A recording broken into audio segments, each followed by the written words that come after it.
Hello, I'm Brian Foster, and we're talking about Spiritism today. And in fact, we are answering any questions you have about Spiritism.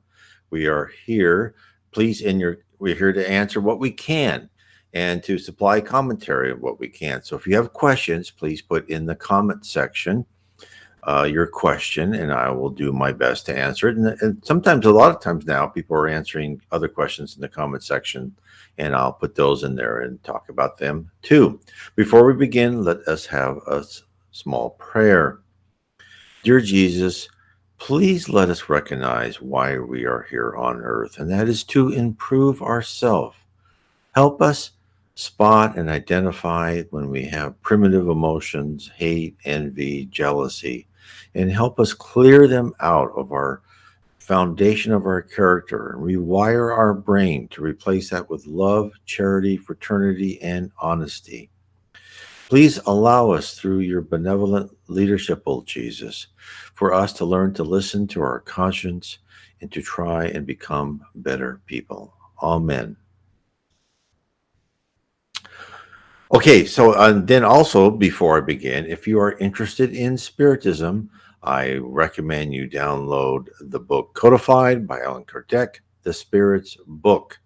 He also has other books. There's actually like five main books he has. They're all in PDF. You can just type in Allan Kardec space PDF in whatever search engine you like, and you'll find his books for free on PDF. Otherwise, you can go to my blog site, nwspiritism.com. And from there, you can click on his picture and you can find it in the bookstore. You can find his books for sale. They'll also be on amazon.com, but I believe they're less expensive even on this spot where you click.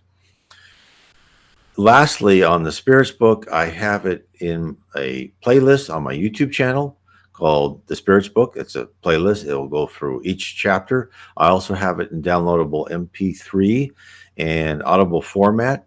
You can find that again on my nwspiritism.com. And then in my book, it kind of goes over the overview of Spiritism, Spiritism 101, the third revelation. That is available in PDF. Of course, it's on my website again, nwspiritism.com. You can download that for free. Of course, you can also buy it in Kindle, which is 99 cents, paperback, or audible formats. It's a short book. I think it's 100 pages or so. So that's how we start. Now, let me bring up the questions that we start. So what I do is I start with questions, and as people ask them, I go to the live questions as a higher priority than the questions I have from people giving me comments. I'm notified when I get comments on YouTube. So when I have comments, if you have a question in YouTube, please ask the question. Say, yeah, this is a question I want to ask for the next question and answer segment. I will copy and paste them onto this Word document, and I will use them. Okay. Let's go to the first question. In the spirit realm, about spirits that lose their paraspiritual bodies and take the shape of ovaloids, what is this about? Why does it happen? Where do they go in order to progress? So first of all, let's bring up the paraspirit. Let's hide this for a minute. So your body is part of spirit, the paraspirit, and body. Now, when you here are on Earth, your body is connected to your perispirit, and your perispirit is like this invisible diving suit over you, but it does more than that. It's connected to every cell of your body. And when you die, your perispirit still retains its form of how you looked while you were physically on Earth. And of course, then over time, as you understand, as thought is action, your perispirit will conform to how your idealized form of how you want to look. So if you want to look like you're in your 30s or a mature 40s with a little gray at the temples, who knows? Or you want to look in your 20s or teens. That's up to you. Now, ovaloids. So those are from spirits whose paraspiritual body has shrunk to be almost nothing, right? It's an ovaloid. You look at it like a football, right? And the what these spirits have done is they've either committed great crimes or they've had great obsessions, and they just when they die they just kept re-looping because that's what they were concentrating on, re-looping over and over again their crimes, their guilt of what they've done. It's horrible, and then they is in such a sad state that their paraspiritual body becomes less and less as to make them just appear as a floating football, and if a spirit like will peer into their mind, they'll see these scenes reflect over and over again. Now, also, so that their paraspiritual body is damaged. Now, the same occurs to suicides. If you've killed yourself in a terrible way, like, if you're throwing yourself in front of a train, if you die in a horrible manner, that your paraspiritual body will also be affected. Now, why is that? It's not physical. Well, it's mental, because in your mental, and your mental thing is, I've died horribly, and therefore my paraspiritual body, it conforms to my thoughts of how I died. And so a lot of times what they'll do with suicides and with ovaloids, right? Because they have their concept of themselves is horrible. They will place themselves in, they will be put into a body, and a lot of times the pregnancy won't come to full term because they need that kind of infrastructure, that structure, in order to build a body to help their paraspirit repair itself, to help them normalize itself. So many times they won't come to term. They will be naturally lost, right, as babies, or they may live for a short time. And then also they may live for a longer time, but they may be very disabled. So when you see people that are disabled mentally or physically, a lot of that is because of past lives mistakes. Suicide or a lot of ovaloids is because that they will have to repair what happened, and it's not easy for them to come back as a normal, healthy body because they have to repair that paraspiritual body. So that it happens because of what they went through and how they became obsessed over usually their crime. I'm sure there are other ways of doing that. That's what I've seen, the vast majority of what I've read in the spiritual literature. And what they go, in order to progress, they will be put into a physical body. It may not be this planet, maybe be another planet. It all depends on what is best for them. These poor ovaloids will have no say, unlike you, they'll have no say over their reincarnation pre-programmed plan. It will be, they'll be given a plan, and they will have to go along for the ride. So again, as I've said before in other talks, that is the purview of people who have had a certain level of spiritual maturity, that they will be invited to help plan their next life. And again, we're always told when they decide their next life, sometimes they'll give themselves harder trials than they want, and the opposite. Sometimes they'll give them easier trials than they should have, and they need to learn. So that's when the spiritual mentors will come and will try and say, "Well, I don't know about that," and that's what. And I've seen it. So a good story is there's this person who was the spirit who was haunting this house, and they had a medium's meeting, and they talked to him, and they found out that he was like a miser who owned several houses, and in this house that he was kind of haunting, so to speak. He had stayed when he was alive in a small little room under the stairs, and he was such a miser that he just loved his money. And they asked afterwards, like his spirit mentor, "Okay, what happened to this guy?" He said, "Well, he was a primitive spirit, but doing pretty good. Nice person. but he wanted to be rich in his next life. We said, no, we don't think you're not ready to be rich in your next life. No, I want to be rich. And we decided to let him be rich as an object lesson.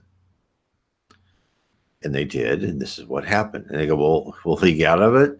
And he said, yes, he'll grow out of this. But he will be shown. He'll be given another life. He'll be shown, how not to do this again.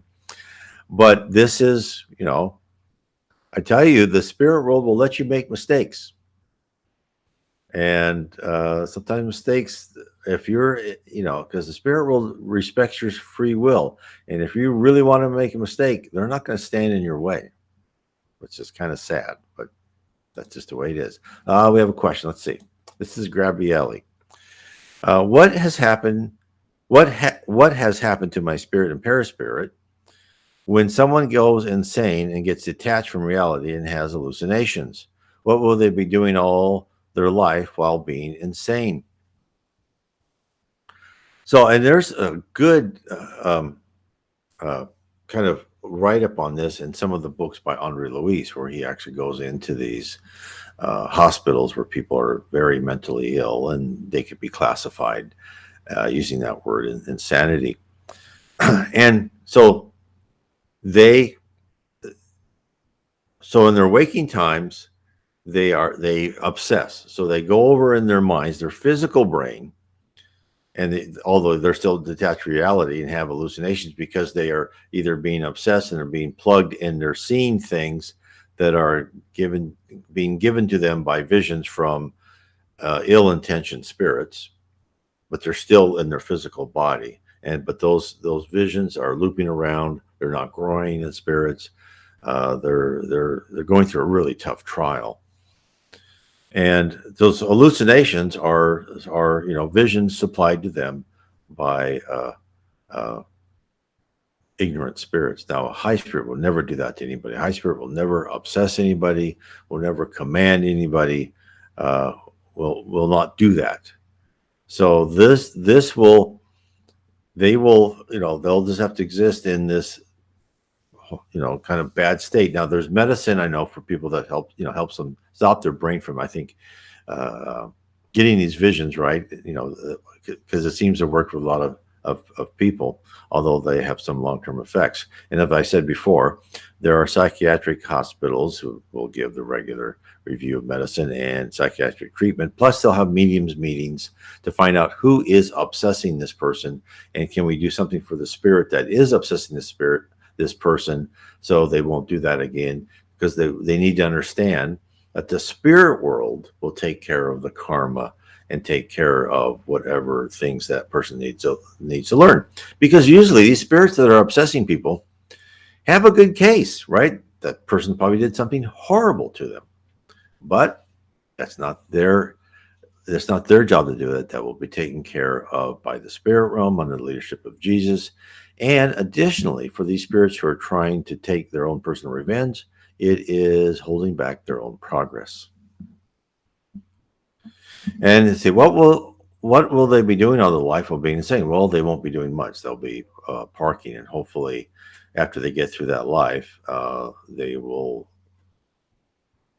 work it out more in the spirit world with the spirits obsessing them. And at some future date that will end, and they will be able to have their next life or the life after in better shape, and they'll start to learn. It's not easy. Gabrielle, again, is there a higher being that is me that decides my spiritual life and physical life, that controls what I think about it and act and behave, and that protects me spiritually and mentally from other spirits? Well, that's a good question, and let me kind of try to answer that. So, there's different levels on this. Your spirit brain has all the information and has all the instincts and everything there. Your body, you still have instincts, and you still have a pretty good brain that functions, but not as well and not as smart as your spirit brain. So you've got to be your intellectual ability and your ability to control your emotions and all that is kind of hampered by the end of that pipeline from your spirit to through your perispirit to your body, everything has to be interpreted and stored in that physical brain at the moment. So therefore, it it is a superior higher being is part of you, right? And then when you sleep, you can kind of go back into that world, and then you can kind of gather those instincts and the solutions to problems, etc., and come back to you. Now, that's part of it. Now, the other part is that everybody has a guardian spirit, a mentor. And that mentor exists with you even when you are in the spirit world. It never leaves you. In fact, there has been reports. This one person said he was in the very high level of heaven. And only then, at that point in time, after many, many lives, did he actually meet face to face his guardian angel. So some people meet him pretty early. Some people know who they are. I know people who've had near death experiences kind of meet them, when they've had the NDEs. But that person will send you inspiration and try to tell you, well, I don't think that's the way to go. That person may also open doors for you. So when you say that controls what I think about and act and behave, they will never control you because that would violate your free will. They will inspire you, and they may try and protect you spiritually from other spirits by talking to those other spirits and trying to reason with them, but they won't uh, physically stop those spirits from, let's say, trying to obsess you, for instance, but they will try and reason with those spirits. Usually they're successful because they are of such higher intellectual quality, and they are morally pure. But they will not say you cannot do that, and stop them. Now they could, in theory, they have absolute power over inferior spirits. They could dominate them easily, but they will protect a spirit as well as a physical person's free will. But they will help you. They will help you, and they will help you get out of things. And so let's say, for instance, it says, and protects me spiritually and mentally from other spirits. Well, they may tell you, don't go to that house, or spirits there that may inspire you to miss that appointment at that party, let's say, and that party is full of kind of spirits that want you to get drunk, want you to misbehave and drive drunk afterwards or whatever, because that's what lower spirits do. They love to get you in trouble. It's kind of fun for them. And so, yes, they will protect you that way. But as to someone like with a shield and a sword protecting you all the time and fighting anyone that tries to harm you, no, it's soft power. I hope that answers that question.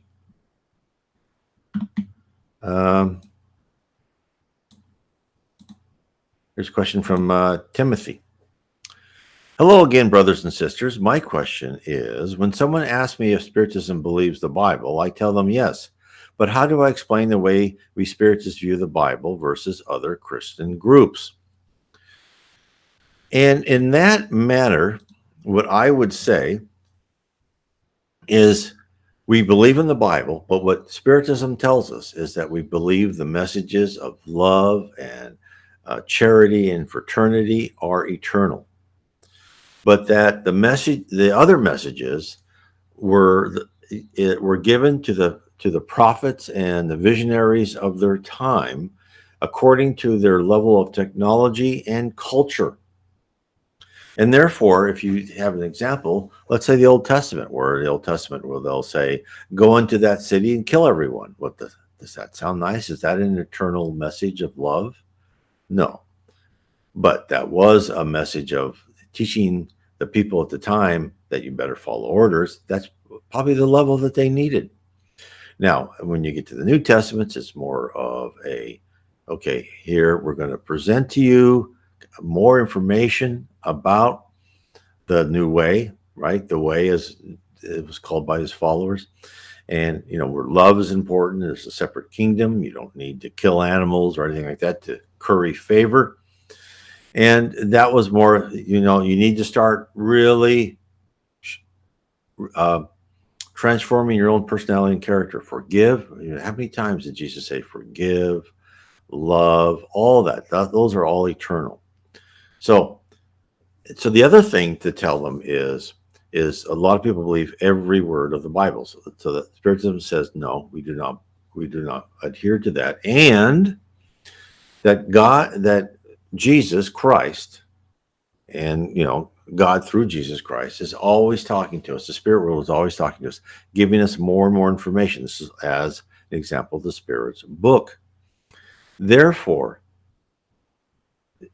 what I would say is you're trying to limit Jesus's and God's word in a book. That's like saying, what was the weather 2 months ago, and saying the weather has to be that way all the time. No, the spirit world is always talking to us, always giving us more information. In fact, you'll see Christian prophets today talking about how they visited heaven, how they seen these different sites, and people say, and of course, they always say they talked to Jesus or God. In reality, I would say most probably not. They talked to another spirit. Just like Paul, the Apostle Paul, thought he was talking to Jesus. He talked to Stephen, who was the first martyr, right? He was stoned. And Paul helped him get stoned. Poor guy. Can you imagine the guilt he must have felt? God bless him. So that is, I would say, how you explain it. First, you say that, look, Jesus did not mean it for us to have a static piece of knowledge. No, it's dynamic. And that's why at this stage we are in, there are more and more people are receiving, especially spiritist mediumship, who know how to decipher that there's a higher level spirit versus low level spirits, because there is bad information out there, right? Don't deny that at all. And there's danger in talking to spirits. You got to know what you're doing, but it is ongoing, and we should not constrain the words from the spirit realm. There's always more for teach us, and as we rise spiritually and culturally and technology, they can tell us more. That's what they did in the Spirit's book. And if you read the Genesis, which is one of Alan Kardec's book, they tell us quite a lot. Very interesting.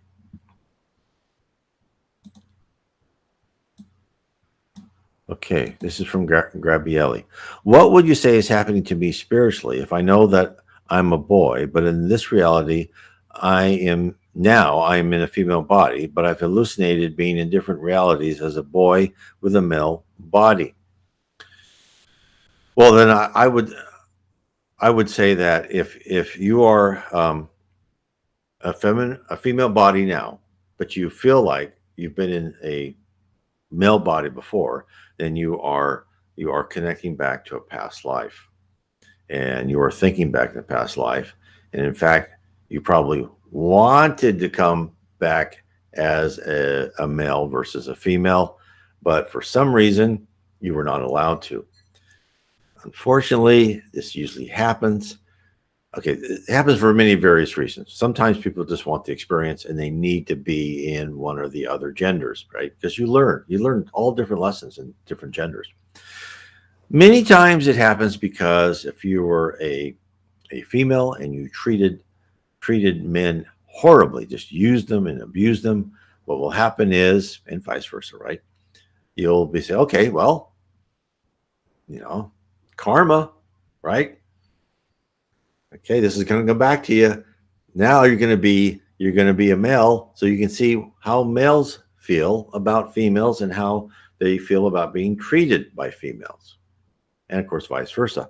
I read where this one person was the guy was a horrible, like a pimp or whatever, and just treated his you know his workers horribly. He came back as a female and was really not treated nicely in return.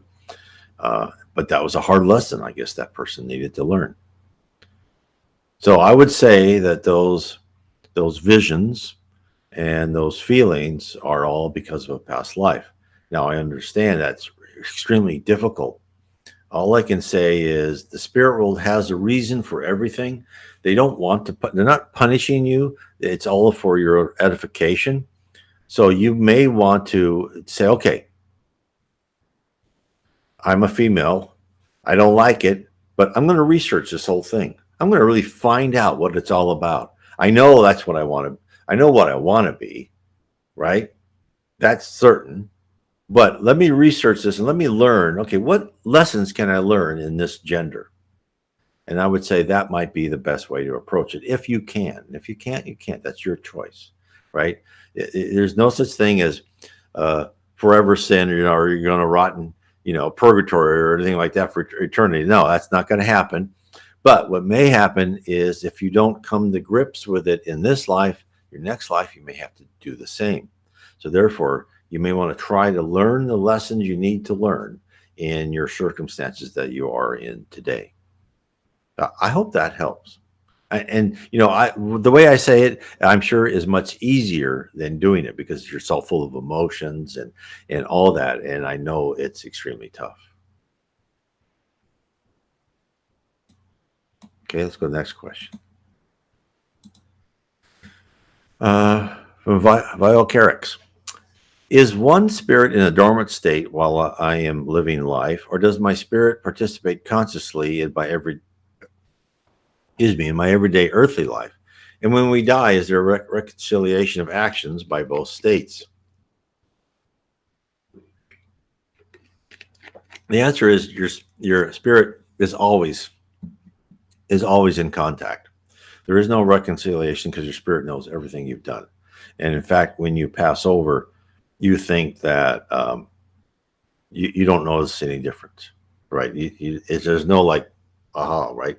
What will happen is over time, depending on how far you're ready, you'll more knowledge, because the spirit world is not going to open up all your knowledge of your past lives. They're going to open it up that gradually as you're ready for it, because I've said this before, right? Because if we have knowledge of our past lives, what we did is probably pretty horrible, and that would hurt us a lot. So anything you did. So if you're awake and you're eating, a really delicious hamburger, your spirit is recording everything you did. You've lost nothing. Every millisecond, every thought in your mind is being recorded, and you'll lose nothing. There'll be no gaps. I hope that helps. Can you explain spirit and paraspirit? When we are being reincarnated, what happens to your previous spirit and paraspirit when you're developing a new spirit and paraspirit? Okay, so you don't develop a new spirit and paraspirit. Your spirit and your paraspirit are eternal. Now, your paraspirit, as you go higher and higher in the spiritual hierarchy, you may not need that as you go higher and higher into levels that I do not know about. But your spirit is eternal. You do not generate new spirit and paraspirits. You modify them by consciously changing your behavior and your attitudes. So when let's say you're being born, right, and your paraspirit collapses into that fertilized egg, it's connected still to your spirit. Your spirit's always there, but it exists in more ethereal form, right? Your spirit's smarter than your physical brain. Thank heavens for that for a lot of us, including me. And when your body dies at the right time, right, at the pre-planned time, your paraspirit disconnects from your physical body. And really, what I've read in the books by Andre Louise, or actually Chico Xavier, Psychographing from the Spirit, Andre Louise, is that's really what happens when your body really starts decomposing. Is when your paraspirit says, "That time, I'm disconnecting completely," your body really starts decomposing. So that will happen, and then your paraspirit then becomes your idealized form of yourself, right? And you're completely connected to your spirit. So you never develop a new spirit and paraspirit. So is my spirit my own advisor during a lifetime? Yes, and it will be subtle, I believe. You will I think you could look at it as if you're dreaming, right? When you go to dreams and you have these like mixed up visions, and you like you think you've talked to someone, but you can't really remember. So, but that will come out. It will come out in your instincts and so forth. So, a lot of times, your spirit is your these knowledge that you've gained while you're in the spirit world will come out. So, yes, your spirit can try to get through that tiny little pipeline to that physical brain of ours and help as much as they can. And so, yes, your spirit is sometimes your own advisor because they will trigger things. Your brain will trigger things like, oh yeah, I remember that, because that will be information kind of coming over from your spirit. Your personality is always the same, and you'll learn things, and you'll try to make the right decisions in your body. Uh, but it's sometimes it's a battle, right? Because you have your the interesting thing is on earth we're subjected, and that's why we have these blinders on. That's why what happens when you're in your body, you see about 1/8 of the world around you, and that's because the spirit world wants us more vulnerable and more channeled to be affected by emotions and feelings and all that, so we can make deep transformations in our character.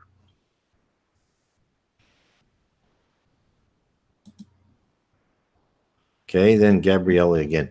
Is there such a thing as a spiritual rape by another person's spirit? If so, what happens to your spirit if this is happening to you? So, yeah, so let's say you're sleeping and you're feeling like another spirit's having, you know what, with me, right? Having pleasure with me.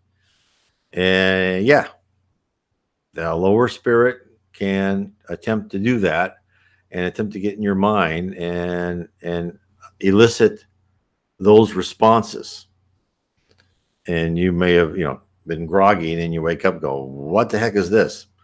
um, so yes, that can happen and again, this would never be a higher spirit. This is a lower spirit. That doesn't mean that is meaning you not good, right? Is meaning you kind of adverse effects.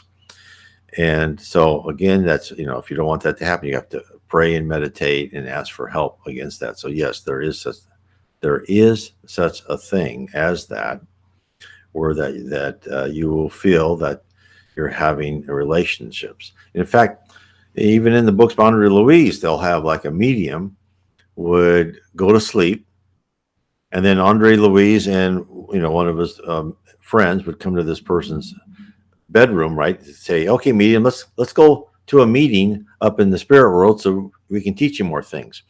And they walk into this guy's room, and there he is having relations with two female lower spirits. And he gets all embarrassed because they still have relations, right, in the lower zone and so on.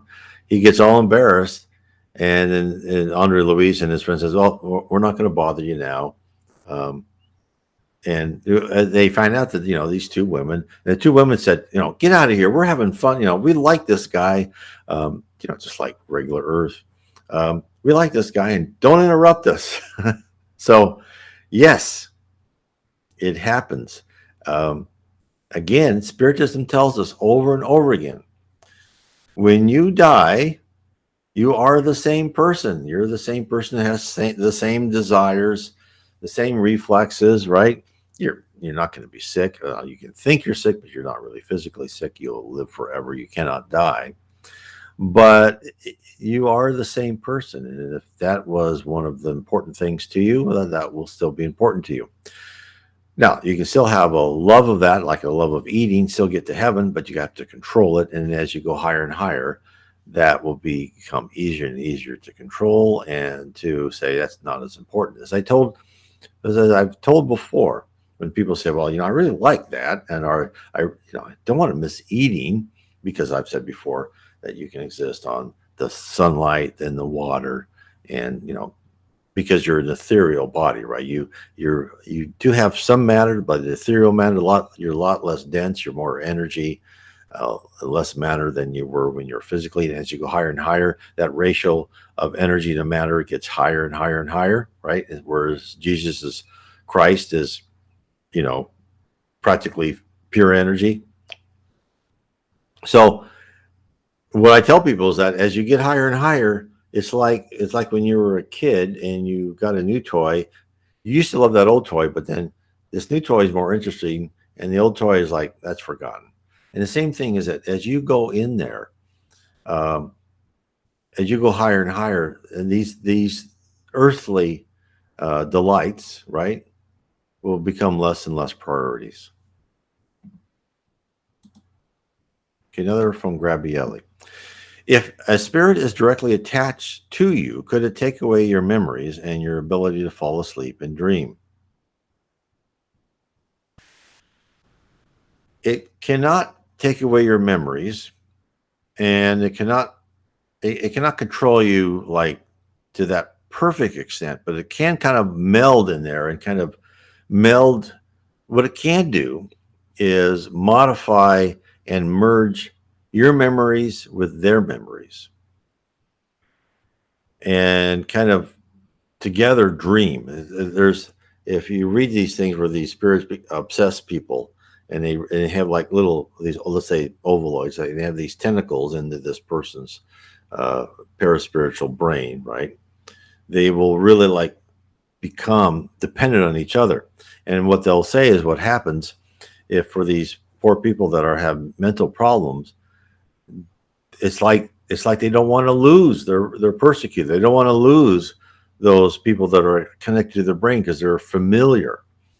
And if they're disconnected, they get disoriented, and it really throws them through a loop because the false memories and the false feelings aren't there anymore. So it can become quite confusing, of kind of a melding of those two brains. They'll be taken apart. This The higher spirits can disconnect this, and they will. But yes, this can be quite confusing. It won't take away your memories. It will confuse your memories, so you think, are they mine or his or hers?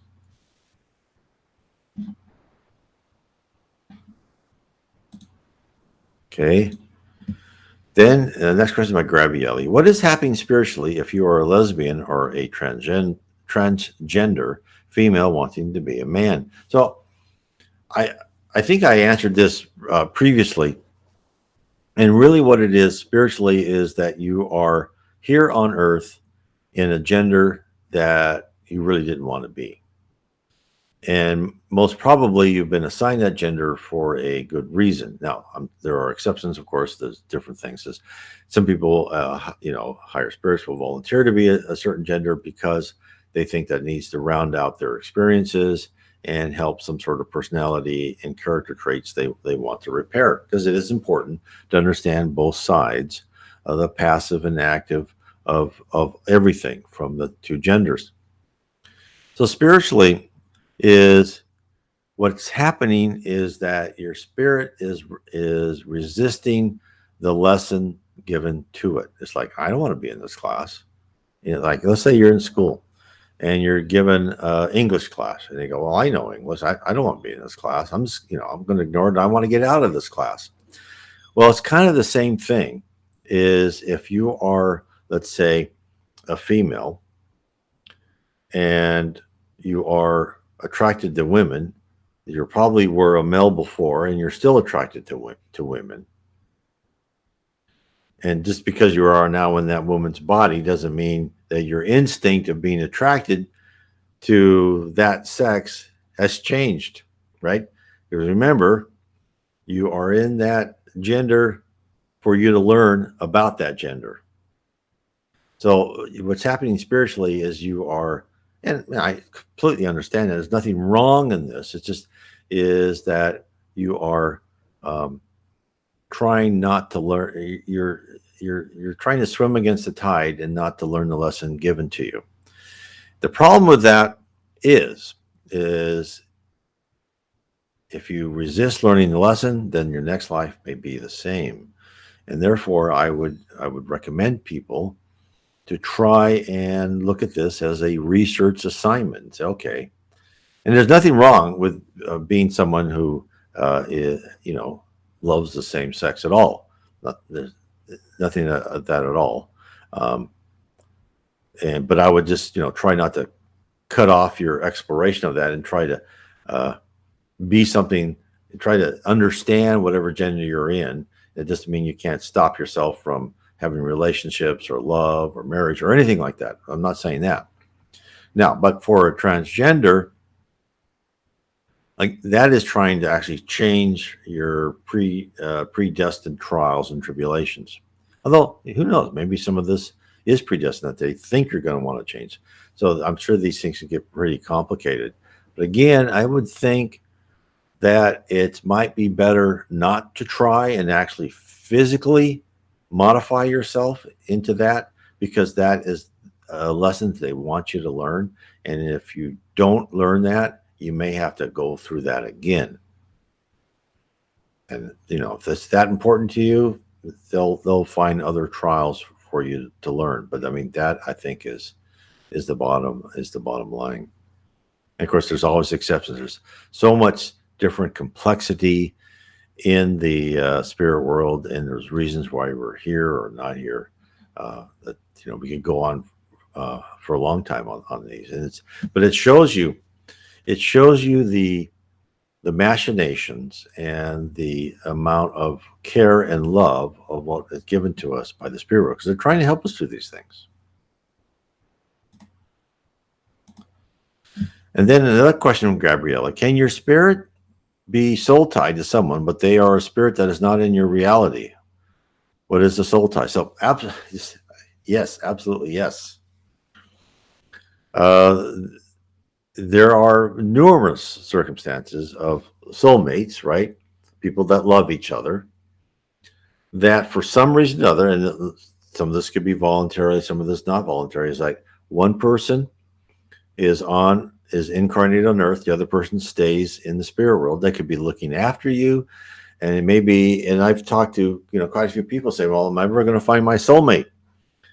And the answer is, well, maybe not, because sometimes, and this happens, so when two spirits who reincarnated together and they're full of love and everything's fine, there's nothing wrong with them, that being, right? But when they are on earth, one person like fulfills a side of another person, so the other person doesn't have to grow. As an example, this husband and wife, and they're both great people. But then when they both passed over, the wife said, well, I think our next life we have to be apart. He goes, no, I don't want to be apart. He sounds selfish like me. And he goes, I don't want to be apart. He goes, well, because I've talked to my spirit mentors, and you have been too dependent on me, and you haven't increased your spiritual side. And therefore, we should go through a life not together. So, and the soul tie really is just that love of two spirits. Now, I have read like just small sentences of having spirits together in one spirit body, a male and female. I think, I'm not quite sure if they just said two joined spirits. That could be. And so, well, first of all, we don't have genders when we're a spirit anyway. We just have predilections. So yeah. So, but those I don't know how those people were reincarnated or anything like that. It's very interesting. A lot of things I don't know yet. So it's a good, interesting question. Okay. Real Corrects is asking, can you explain Jesus as the Son of Man or the Son of God? Is Jesus God, or is he more like an essence of God? So when we call Jesus our Father, and then we also call him the Son of Man, what does that really mean? Well, let me answer the first part first. Jesus is in charge of our planet. He was a member of the high group of spirits that formed the solar system, and then he helped form the planet and the moon and all that. So Jesus is our Father in the fact that he guided all the plants and animals, and as that the human race, to be where we have evolved today, and we'll continue to evolve. Right? We won't look the same. The races will be different. We'll continue to evolve. Jesus is also called the Son of Man because he came to earth in a man's image.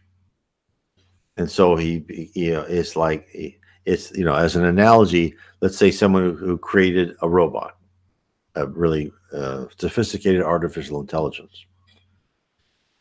He's the father of those artificial intelligence robots, but he wanted to find out what it's like being in the middle of the robot. So he ported his personality and his character into a robot and be part of them. So then he could be the son of the robot, right? Because he became part of that family.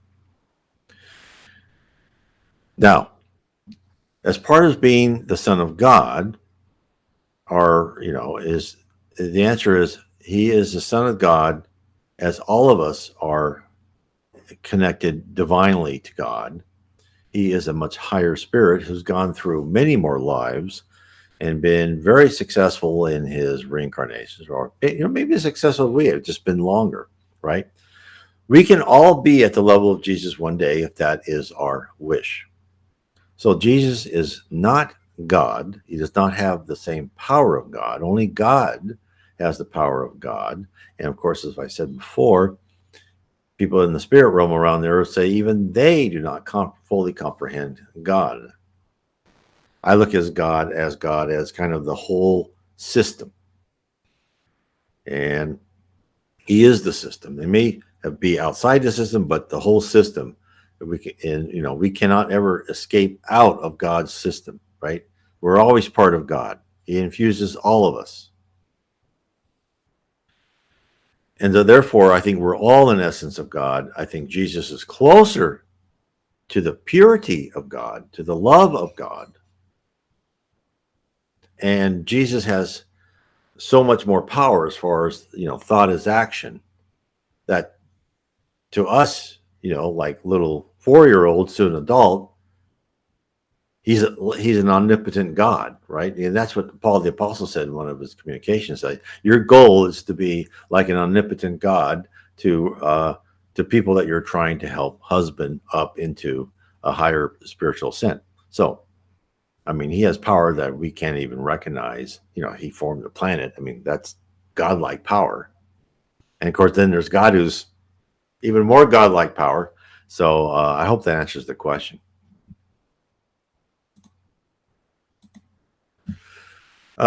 Gabrielle, could one of your previous lifetime personalities or spirits take over your current lifetime personality or spirit? Why would this happen? So, I mean, you could be now. So usually what happens is when you're born, your spirit personality is sublimated until you become like between 15 and 20, I believe. And then your true personality comes out. So your previous lifetime personality, your previous characteristics and instincts come out when you're between 15 and 20. So now, will it take over like a current lifetime personality? No, it will be modified. Now, for people, I believe, and I don't know this completely, so this is just, and people can please disagree with me. I believe people that with split personalities are ones that are being obsessed and trying to be controlled by different spirits, and that's why they have different personalities. I don't believe it comes from different lifetime characteristics, because when you're a spirit, that personality, it's not like you have one life and you encapsulate that personality and you can use it again, right? Let's say you were a general in the Roman army, and then you were a merchant in Venice, and then you were some farmer in Russia, right? And you can't just say, oh, I'm going to take that personality and use it at that point in time. No, I don't believe that's possible. I think when you're in the spirit world, you can go through the experiences you've had, but your character and your personality is always being modified and upgraded. That's why the Spiritism says we cannot regress. So I do not believe that can happen. I don't know that for certain. I'll tell you that completely. But I do not believe that can happen. It's not like you have these encapsulated personalities like, oh, I'll take the general in this instance, or I'll take the farmer in this instance. No, I don't believe you can do that. But that's just my opinion. So why would these personalities come through? That I believe that's usually because an obsessing spirit kind of can dominate you and influence actions. And I'm sure that happens. Okay. These have been great questions, by the way. So again, before I end here, and there's got time for more questions, but I'd just like to reiterate, if you want to learn about Spiritism, download the Spirits book in PDF. It's just, to me, I've been searching for answers, and I couldn't understand how could, how, why did these things happen to me that people said they would, right? And because I never believed in predetermination before, and then it happened to me, and I had to find out how could this be. And then once you get the feeling that, okay, my future's kind of planned out, not my choices, right? You have freedom and choices, but these episodes will happen to me. Once you figure that out, it's like, okay, if these episodes are going to happen to you, what organization is directing all of this, right? It's got to be more intelligent than we are here on Earth, because there's interconnectivity. This is like this huge tapestry with threads going all around and interconnecting with everybody. And that's what led me to, and a lot of that's explained in the Spirits book. I get down to the even more explanation in my book, The Spirit Realm. Spiritism has revealed the reality of our existence. And it will explain to you the spirit universe, the physical universe, what you are as a spirit. And you really go through these things and kind of explain the environment in which you are in.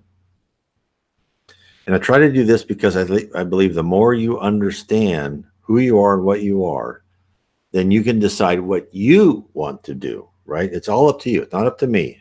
I'm not here to be morally superior, because I'm not, right? I've been morally completely inferior, I think, to most of the people on Earth. So I'm just trying to supply information. So, Harvey, we have another question before I sign off. Okay, Gabrielle, can a spirit take over you in reality for a spiritual protective reason? No, they will never. If someone's trying to protect you, it will be a high spirit, right? And they'll never take you over. They will, and there's been happening to this. So let's say you're thinking like, oh, I'm going to go rob that bank, right? Or, marry that person just because I want their money. You may be bombarded with inspiration saying, don't do that. You may get like tense. You may get stressed. You may have dreams saying, don't marry that person just for, don't do that just for money. It's not going to help you spiritually. You'll have dreams, you'll have thoughts, you'll have inspirations, but they won't take you over, because they will not violate your free will. Now, what could happen, let's say there's an instance that you are in a bar and you drank too much and you're going to go drive somewhere and do something stupid. They may make you so sick that you can't do anything, that you're so weak that you just collapse, in the bar, and they put you in a booth or something, let you recover, that you're physically unable to do something. They'll do that. And in fact, when I look back at my life, I think I've seen two instances of when I was bent on doing something and I was made so sick that I couldn't do it. And I go, and now after learning Spiritism and read this, I go, that wasn't just because that was when I was sick. I just was like, couldn't do anything. That wasn't as like a regular flu or anything like that. So I think that's happened to me. Could be wrong, but they can do that to you. They can make you like you're just dead on your feet for a while until the danger passes. So they can do that, and that's happened in what I've read also. Besides what I think has happened to me. Very interesting how much they influence our lives, right? The other book I've written is The 7 Tenets of Spiritism, and what I really talk about more is my own discovery of Spiritism and what are the signs and signals of Spiritism. And it's right there behind me. Oh, this way, 7 Tenets of Spiritism, and it's like we, when before I discovered Spiritism, I thought ourselves as, I believed in God, but I believed in a distant God, and that we were on this planet. No one really cared about us. But now I understand that we are surrounded by spirits, and that we are guided, and we are loved, and we are also like pushed maybe sometimes in the wrong direction by these more ignorant spirits. But those people will go away when we are in a planet regeneration. They'll eventually be put in other planets. So when we're a planet regeneration, we won't have these kind of uh, ill-intentioned spirits to try to put us on the wrong path. What is your recommendation for the first books I should get on Spiritism? So I would just recommend that, if you like PDF, I would get this book that gives you kind of an overview of Spiritism. Spiritism 101, the Third Revelation, gives you a quick overview. It's free. It's on PDF. Of course, it's on Kindle, 99 cents. So it depends how you want to read it. I would read that first. That way you can read it and go, I don't believe this at all. Or, oh, that rings a bell with me. And then, it's up to you. But I would then say, I would dip my toe in. Oops, I hit the wrong thing. Oh, there we go. Into the Spirits book. Again, you get that on PDF. And I would look at that. And then if the Spirits book, and if of course, if you don't like reading it, you can use my YouTube channel on the playlist, or download it in MP3 format or an Audible format. It's like MP something. I forgot what it's called, to listen to it, because I read the whole book. Of course, you can, PDF, and you can also order this book through the website. So I would start with my free PDF first, and then I get the Spirits book on PDF if you don't want to spend anything. That's how I started with. I didn't spend a dime, and I read all of Kardec's books on PDF, and I just like absorbed them, because they talked to me, right? Every word was like, oh my God, this explains things. Now I understand. Now I understand how stupid I was, right? So, and of course, other people may have other suggestions. If you have other suggestions, please give them here.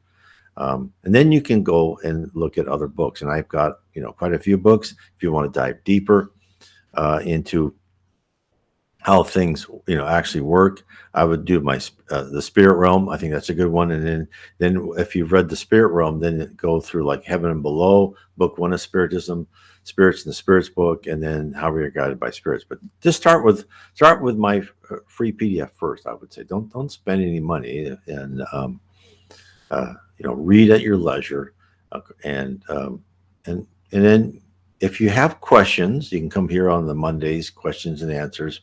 You can also, of course, go to my blog, and people have done that. And what they'll do is they will go to nwspiritism.com, and they'll go to like the About Me on the right-hand navigation page, and they will send me an email. And then when they give me their email address, I can email you back with my email address, and we can go back and forth for any other more detailed questions you want, especially if they're private questions. And also, what I'll do, if you like, I can set up, which I've done quite a few in the past, a Skype or a Zoom call, or whatever you want to use. I can use Skype and Zoom, but I can download other apps. They're all quite similar, and we can talk. I just love to help people and answer your questions. Not that I know anything, but maybe we can talk, and I can help point you in the right direction, or tell you what you're thinking is absolutely true. Okay. I want to thank everyone for being part of our Q&A today, and God bless everyone. And of course, have a great Christmas season. God bless.